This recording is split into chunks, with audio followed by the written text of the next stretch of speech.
கள்ளக்குறிச்சி மாவட்டம் திருக்கோவிலூர் அனைத்து மகளிர் காவல் நிலைய எல்லைக்குட்பட்ட ஒரு கிராமத்தைச் சேர்ந்த 10ஆம் வகுப்பு பள்ளி மாணவி நிறைமாத கர்ப்பிணியாக இருந்துள்ளார்.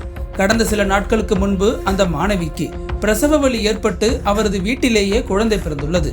இதனைத் தொடர்ந்து அவரது பெற்றோர் தனது மகளை கள்ளக்குறிச்சி அரசு மருத்துவமனையில் உள்நோயாளியாக சேர்த்துள்ளனர்.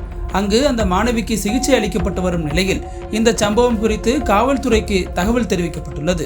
தகவல் அறிந்த திருக்கோவிலூர் அனைத்து மகளிர் காவல் நிலைய போலீசார் மருத்துவமனையில் சிகிச்சை பெற்று வரும் பள்ளி மாணவியிடம் தீவிர விசாரணை மேற்கொண்டனர். அப்போது அந்த மாணவி சொன்ன தகவல்கள் அங்கிருந்த போலீசாரை நடுங்கச் செய்துள்ளது.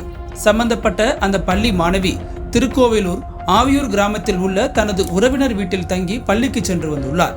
அந்த சமயத்தில் கடந்த மார்ச் மாதம் வழக்கம் போல பள்ளிக்கு செல்வதற்காக அங்குள்ள பேருந்து நிலையத்தில் காத்து கொண்டிருந்துள்ளார். அப்போது அங்கு வந்த அந்த பகுதியைச் சேர்ந்த இளைஞர் ஒருவர் தனது சரக்கு வாகனத்தில் பள்ளியில் விட்டுவிடுவதாக கூறி ஏற்றிச் சென்றுள்ளார். ஆனால் அவர் பள்ளிக்கு செல்லாமல் மாணவியை திருக்கோவிலூர் அருகே உள்ள அத்திப்பாக்கம் காப்புக்காட்டு பகுதிக்கு அழைத்துச் சென்றுள்ளார்.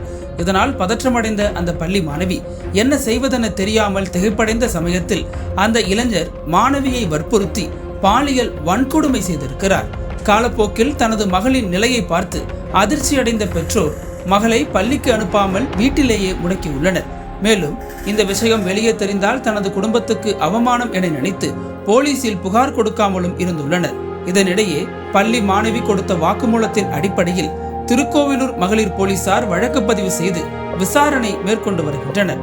அதில் சிறுமியின் இந்த நிலைக்கு காரணமான ஆவியூர் கிராமத்தைச் சேர்ந்த 24 வயதான ஆகாஷ் என்பவரை போக்சோ சட்டத்தின் கீழ் கைது செய்து சிறையில் அடைத்துள்ளனர்.